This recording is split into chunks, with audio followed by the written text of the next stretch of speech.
Thank you. At this time, I'd like to introduce our architect from Legat to give us an update on the Lakeshore campus project. As you recall, several months ago, the board had requested for a periodic update, and this is the scheduled update on the project. Scott? Thank you very much. Good evening, everybody. Nice to be here again. So I'll just go through a few slides that hit highlights for you, and I'll certainly answer any questions you like if you want some more detail. Starting with the rendering here, I wanted to bring this up specifically because there's a slight modification in this that we've investigated. This large picture window you see here faces east. Now, when you're thinking about energy for a building, a large amount of east-facing glass is not necessarily the most energy-efficient approach, but it's such an amazing view out to the lake that obviously was a prominent element of the design.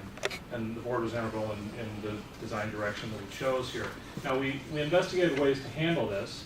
We could certainly put shading on the inside, motorized or manual shades. But there's actually an electronic glazing system, electrochromic glass, that will tint. And you can program it, you can make adjustments to it, or you can set it to certain parameters and it will automate, and it will actually tint the glazing.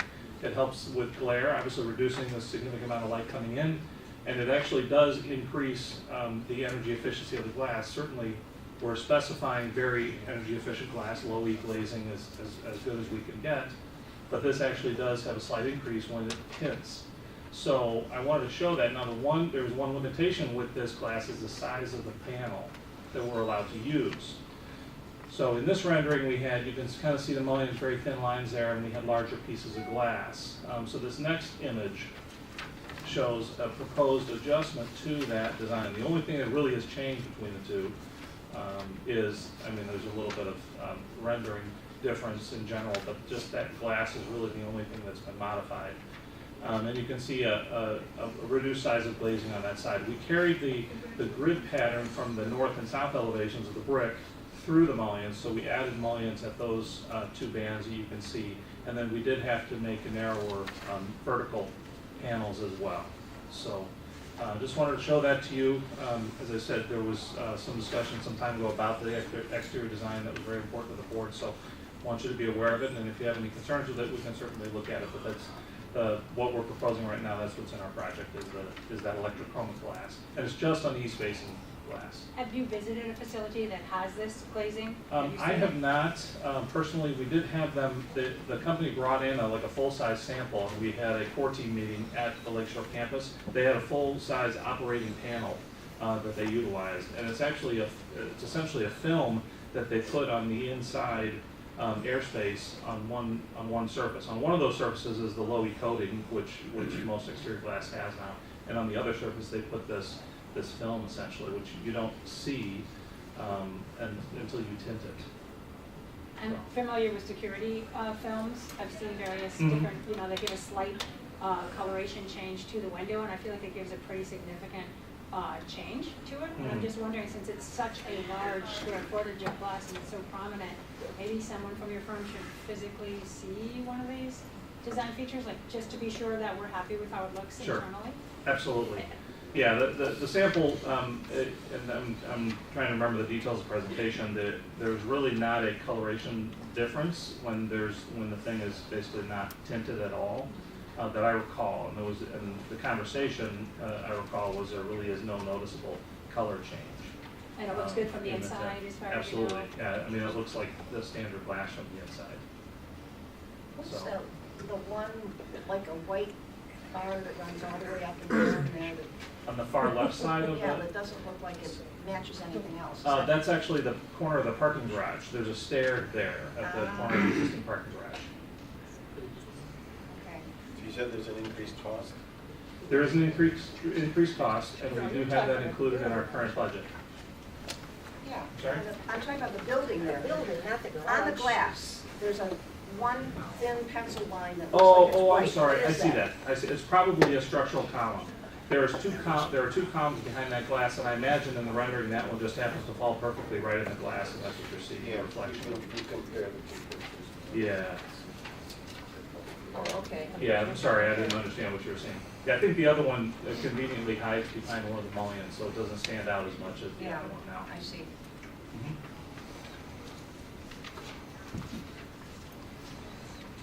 Okay, if there's nothing else on that, I'll move forward. Just general schedule update. We just submitted at the beginning of this month a 50% CD submission to the Capital Development Board. We also provided a set to Mike Welch and his team in facilities. We're expecting review comments from them. It's a formal review that they go through with 6 different reviewers in Springfield for the different disciplines. We're expecting their comments, I don't know, any day or next week sometime, probably from CDB. We're obviously continuing the documents. And then our May is still our target for completion of 100% document submission to the Capital Development Board. And again, they go through a very thorough review at that time. That review will probably take a month and a half or so to complete. So we're targeting right now the beginning of July to be prepared to release documents for bid with hopes of receiving bids in August. And then hoping that the contractor can get started in October with all those days falling into place. And groundbreaking there, I put that more for the construction, but obviously that's something I'm sure the college is going to be thinking about, wanting to schedule, whether that's October or maybe even a little ahead of that, September. That's obviously something I think your folks are already thinking about to celebrate that. And then completion of construction, it's a 2-year schedule, so we're looking at October of 2021. And then just to finish out the project, the start of 2022, we'll close out the contracts. In the past, we've worked with Bruce Locke with the Capital Development Board. Yes. And he's retired. Who's our go-to guy now? There's a woman who's taking this position, Ebony White. She's a very sharp woman. I really have enjoyed meeting with her. She was at the last 14 meeting. You know, it was an interesting meeting when we transitioned from Bruce to Ebony. And there was so much information flying at her, she just absorbed it very easily. She didn't seem overwhelmed by any of it. So Is she also a Lake County resident, or do you know? No, I think she lives on the south side of Chicago. What was our original completion date for this project before all the other garbage happened? Oh boy. That is a very good question. I'm sorry, I don't have that answer for you. I know that there was a stoppage in the June of 2015, I believe it was. I think we're about 2 years behind schedule. 2 years, yeah. It's at least 2 years, Yep, we have a new governor. I'll move on to some more good news here. The project costs, as I said, we submitted 50% in February. We also had a detailed estimate done. And this is just a breakdown of the cost. The hard cost, construction cost, just over $40 million. That includes the renovations, which is not a significant portion of the project. You can see includes the renovations in 33 and 111 North Genesee. And then obviously the soft cost, which includes a fairly reasonable estimate for the movable equipment and furniture and other soft costs. And then we are actually under budget right now, and we have a little bit of contingency. We have the construction contingency, which we're required to carry by CDB, but we also do have contingency up above since we aren't 100% done with our documents. So I think we're in a good position. I'm sorry? What's your percentage of contingency? We're carrying a 5% contingency for, aside from the construction contingency that CDB requires. So, and then the 102 variances basically adds to that 5% total. Is working with Waukegan being good? Yes, yeah, very much so. Actually, that's one of the highlights coming up. We've had a couple meetings with the city. Ken Gotch and Mike and Derek have been in some of those meetings, I think a few other folks. We're talking, obviously from our standpoint, we want them to understand the magnitude of the impact of this construction project and where we need to coordinate with them and what they need to understand that is going to happen. The college and the city are both thinking about promoting this project and the exciting changes that it's going to bring to the downtown Waukegan area and your campus. I know the Mayor Sam Cunningham is enthusiastic Very about much, this yes. and also wants to do anything he can to help get this project Yes. going and get it off the ground. So I'm sure he's looking forward to the completion of this project. Yes. Just some key progress recently. We presented to the college leadership team the interior design finishes. One key thing that came out of that was a good discussion about the art and architecture, incorporating art into the building. If you remember, the art and architecture program often has in the past occurs sort of at the end. It's not really an afterthought, it's always there, but it's just they wait to the end. In this case, there's been discussion about getting that going now, and identifying some locations within the building design where we, set aside space, possibly consider additional lighting or something for artwork to be identified.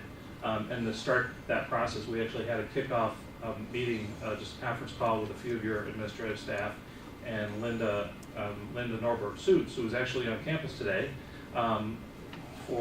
she runs that program for CDB, and had sort of a discussion about what the process was going to be, and we need to take the next steps there to get that process moving. There's a good budget. I think it's about $180,000 that CDB requires from the budget to be set aside for that work. Coordinating with ComEd, there's some things that we're doing there. As I mentioned, the mayor and the city. We've also made presentations to the core team to keep them up to speed. We've got a couple scheduled. We're scheduling more focus group meetings, final focus group meetings to go through the details. And so those are kind of some of the key things we've done recently. Some of these things I mentioned, we have a couple meetings scheduled next week for core team to verify final space layouts and details. Photovoltaic system, we're getting final design information on that these days. So those are some of the key highlights. And I think that's about it. So happy to answer any questions you have.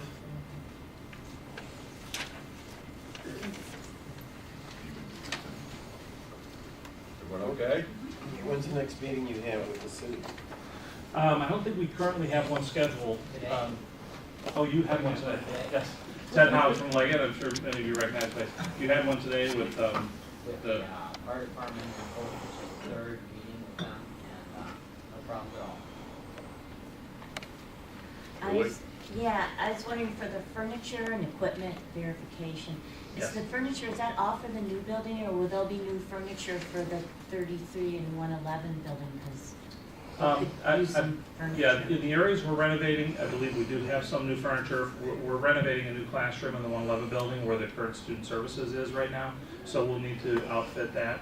We did receive some lists that Jessica Barrick helped get the departments to put together for their needs for this area, and that's a part of the upcoming focus groups, is to review that to make sure we know where everything goes and make sure we know what that furniture and equipment needs are.